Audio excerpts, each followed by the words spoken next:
우리는 저번 주에 에덴 동산에 대해서 살펴보았습니다. 하나님께서 인간을 창조하시고 그냥 아무데나 살라고 방조하신 것이 아니라 인간을 위해서 에덴 동산을 만드셨다고 말씀드렸습니다.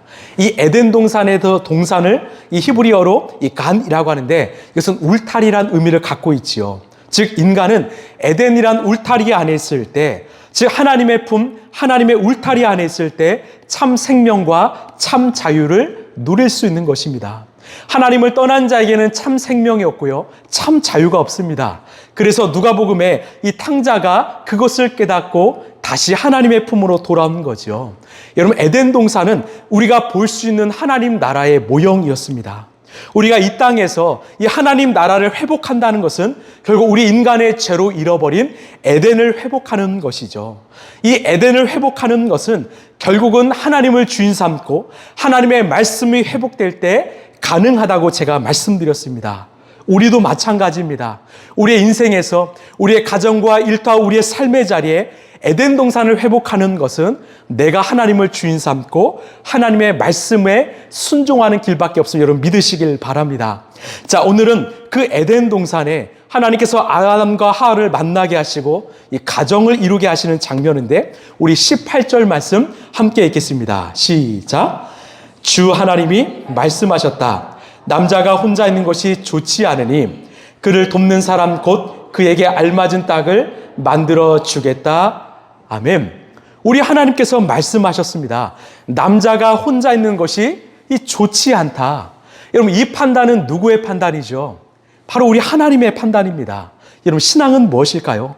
내가 내 기준으로 판단하지 않고 하나님의 기준으로 판단하는 거죠. 여러분, 우리 크리스찬은요, 무언가를 선택할 때 내 기준이 아니라 하나님의 기준으로 선택해야 합니다. 그때 우리의 삶은요, 실수가 없고요, 온전한 삶이 될 수 있다는 거죠. 또 하나 생각할 것은 이 하나님께서 이 남자를 보시면서 이 사람이 혼자 있는 것은 좋지 않다고 하셨지 이 나쁘다라고 하진 않으셨다라는 겁니다. 그러니까 혼자 살고 있는데 이것은 나쁜 것은 아닙니다. 그 아담 홀로 있는 것이 그렇게 좋게 보이지 않았다라는 의미이지요. 이 하나님께서 판단하신 겁니다. 이 아담을 보니까 너무 외로워 보이고 혼자 있는 것이 좀 보기 좋지 않았다. 왜 그랬을까요? 이 아담을 통해서 인류의 최초 공동체인 이 가정을 만드시기 위함이었던 겁니다. 하나님의 계획이었지요.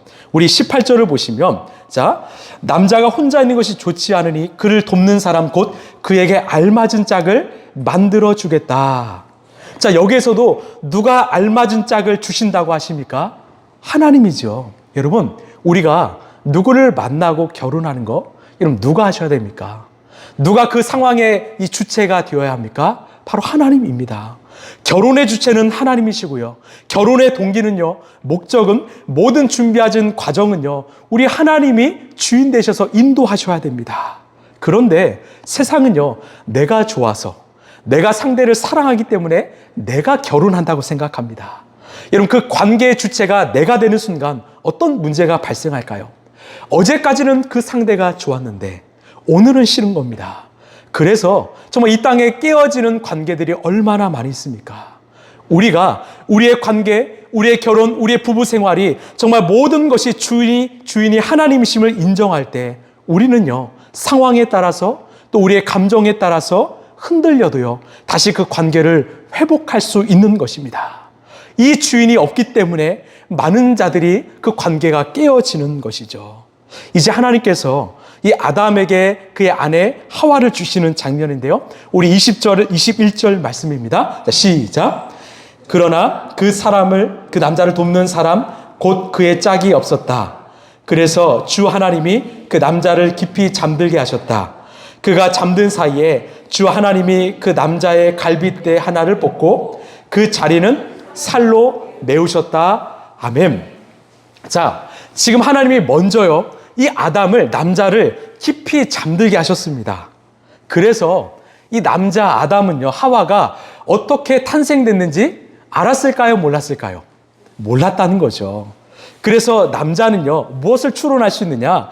그 여자의 가능성이 얼마나 큰지를 평상시엔 잘 모른다는 겁니다. 이 여자의 능력이 얼마나 큰지를 잘 모릅니다. 그런데요, 이 남자가 밖에 나가서 일을 하다가 또 사업을 하다가 어려움을 겪고요, 또 부도가 일어나고 큰 문제가 발생했다. 이러면 그 문제를 누가 수습할 수 있을까요? 남자가 아니라 바로 여자가 하기 시작합니다.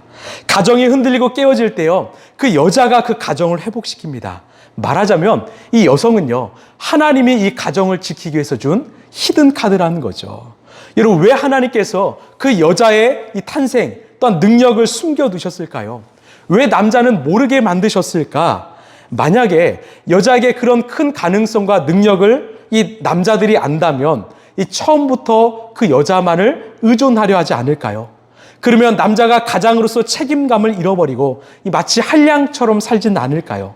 또한 그 가정에서 태어난 자녀들은요, 그 부모를 보고 세상에 나가서 온전한 사회인으로 책임지는 삶으로 살 수 있을까요? 그럴 수 없겠지요. 그래서 하나님께서는 이 남자가 가장으로서 책임을 다하게 하시려고 여자를 히든 카드로 만드신 거죠. 또한 21절을 보면 이 하나님께서 여자를 남자의 무엇으로 만드셨다고 합니까? 이 갈빗대라고 하셨죠. 왜 여자를 흙으로 만들지 않고 이 갈빗대, 남자의 뼈로 만들게 하셨을까? 바로 여자에게 남자는 바로 자기 생명의 근원이라는 거예요. 왜? 내가 태어남은 바로 남자의 뼈에서 태어났기 때문입니다. 그래서 여자가 결혼할 때 남편을 향해서 당신은 하나님께서 내게 주신 나의 생명의 근원입니다. 이런 마음을 가지고 결혼한다면 그 부부관계는 더 온전한 신뢰 있는 관계가 되지 않을까요? 여러분, 또한 뼈라는 것은요, 두 가지의 기능이 있어요. 하나는 이 지탱하는 기능이고 하나는 보호하는 기능이죠. 이 뼈는 몸속에 있는 장기들을 보호합니다. 그러면 그 여자가 탄생된 갈빗대가 이 보호하는 장기는 대표적으로 무엇일까요? 바로 우리 인간에게 가장 중요하게 여겨지는 심장이지요. 이 갈빗뼈가 없으면 우리의 심장은요, 보호받을 수가 없습니다. 따라서 심장을 보호하는 갈빗뼈로 여자를 만들었다고 하는 것은 남자의 입장에서 여자는 내 심장을 지켜줄 내 생명과 같다라는 겁니다. 결국 남자와 여자는 서로에게 생명이 되어주는 것. 이것이 바로 하나님께서 창조하신 어떤 말씀, 비밀이 아닐까 싶습니다. 그래서 우리가 정말 결혼하면서 내 아내는 내 생명입니다. 내 남편은 나의 생명입니다. 우리가 상대방을 신뢰하고 지켜줄 때, 존중할 때 내 생명은 지켜집니다. 이렇게 생각하고 고백하고 결혼한다면 우리의 부부의 삶은요, 여러분 달라지지 않을까요? 우리 하나님이 각자의 생명을 지키라고 만드셨다라고 우리는 알 수 있습니다. 우리 22절 말씀입니다. 자, 시작. 주 하나님이 남자에게서 뽑아낸 갈빗대로 여자를 만드시고 여자를 남자에게로 데리고 오셨다. 아멘. 여기서 중요한 것은 여자를 남자에게로 데리고 오셨다라는 겁니다. 이게 바로 창조의 질서라는 거죠. 여자를 남자에게로 데려오신 것은 어떤 여자의 출가를 의미하고 또한 남자의 가장됨, 이 책임감을 의미합니다. 22절의 주어 역시도 하나님이시죠. 이 남자와 여자가 만나서 여러분 결혼하는 것은 바로 하나님의 역사입니다. 여러분 결혼이요, 단순히 인생에서 중요한 날 정도가 아니라 하나님께서 이 결혼이라는 것은 이 땅에 작은 천국을 세우신 날, 이 땅에 또 하나의 하나님 나라를 세우신 날임을 여러분 기억하시길 바랍니다. 우리 하나님이 주인 되지 않으시면 결코 이 땅의 작은 천국, 하나님 나라를 경험할 수 없음을 여러분 꼭 기억하시길 바랍니다. 자, 우리 23절입니다. 시작. 그때 그 남자가 말하였다.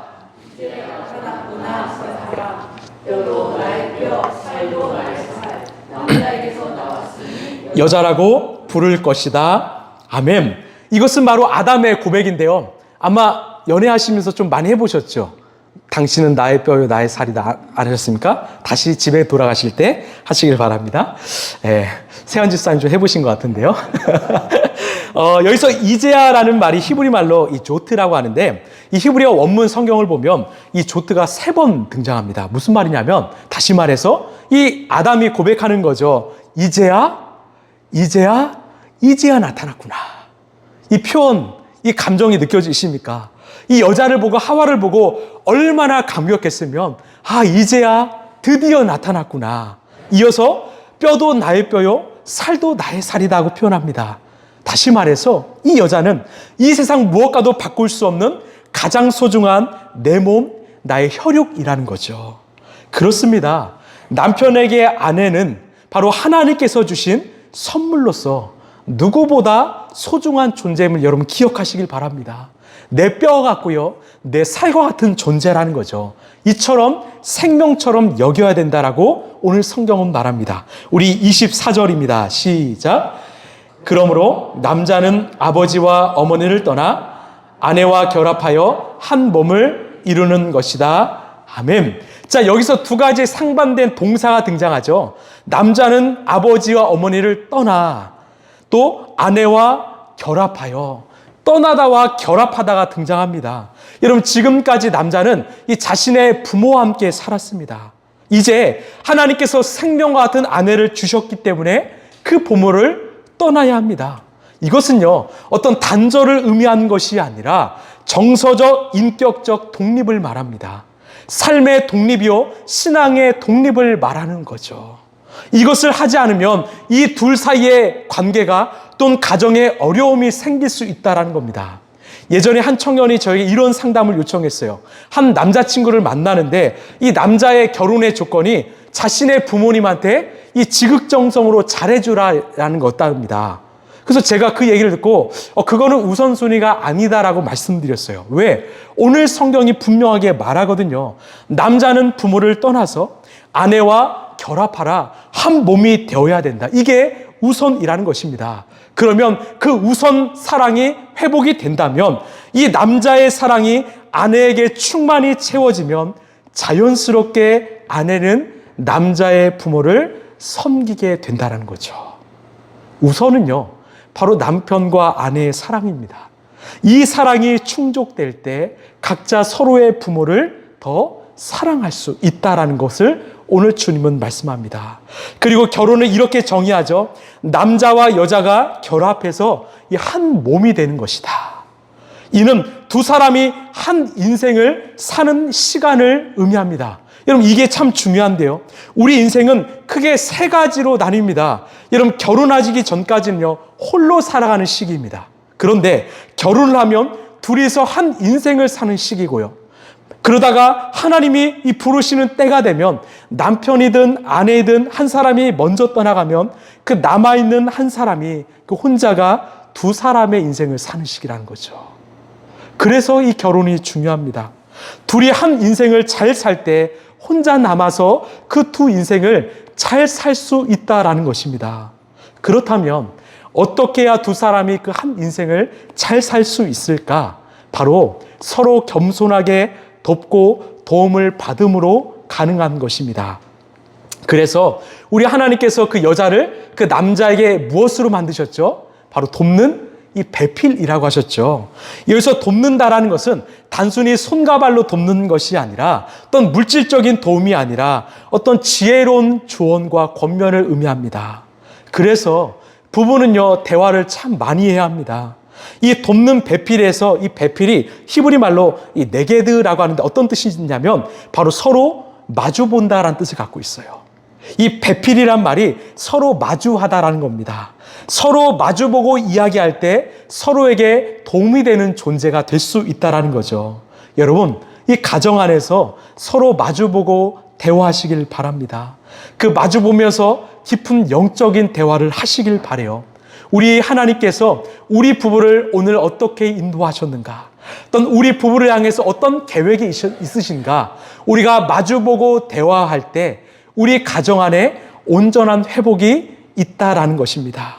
이런 부부는요, 서로를 바라보는 존재이고 또 같은 곳을 향해 바라보는 존재임을 믿으시길 바랍니다. 우리 마지막으로 25절인데요. 자, 시작. 남자와 그 아내가 둘 다 벌거벗고 있었으나 부끄러워하지 않았다. 아멘. 자, 이 25절이 2장의 가장 마지막 구절입니다. 여러분, 왜 이 마지막 구절을 이렇게 끝냈을까요? 서로 벌거벗고 있었으나 부끄러워하지 않았다. 여기에는 중요한 영적인 의미가 있습니다. 이 말은요, 왜 벌거벗었는데 부끄러워하지 않았는가? 바로 서로 숨길 것이 없었다라는 거예요. 날 것이라는 거죠. 가령 이 부부관계 사이에 내가 숨길 것이 생기면요, 이 문제가 발생합니다. 나의 책상 서랍에 또 내 핸드폰에 내 남편이나 아내가 보면 안 되는 것들이 생기는 순간 관계는 깨어지는 거죠. 내 마음에도 숨기는 것이 생기는 순간 서로 부끄러워하게 되고 서로의 관계는요, 깨어지게 되는 것입니다. 여러분, 숨기는 순간 부끄러워지고 관계는 깨어집니다. 그래서 우리가 지키고 지켜야 될 것은 바로 정직함이죠. 서로에게 그 깨끗함이죠. 여러분, 이것은 사람 사이의 관계와 마찬가지로 하나님과 우리의 사이도 마찬가지라는 것입니다. 내가 하나님과 관계 속에서 숨기는 것이 생기는 순간 하나님께 우리는 부끄러워하게 되고 하나님을 떠나게 되는 것입니다. 하나님은 변치 않으시고 우리와 함께하길 원하시는데 내가 숨기고 싶기 때문에 내가 그 자리를 떠나서 숨게 되는 것입니다. 여러분, 우리가 계속 살펴보고 있는 성경은요, 이 창세기입니다.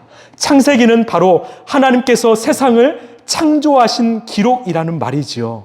그런데 이 창세기의 이 의미가요, 1장에서 끝납니다.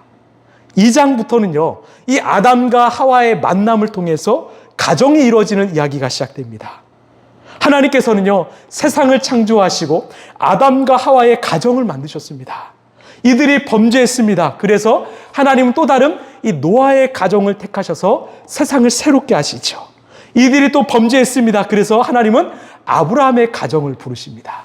또한 이삭의 가정을 부르시고 이 요셉의 가정을 부르시고 야곱의 가정을 부르시고, 결국 이 창세기의 주된 내용은요, 하나님께서 가정을 부르시고 이 가정을 통해서 하나님의 나라와 하나님의 믿음의 역사를 이루어가시는 이야기라는 거죠.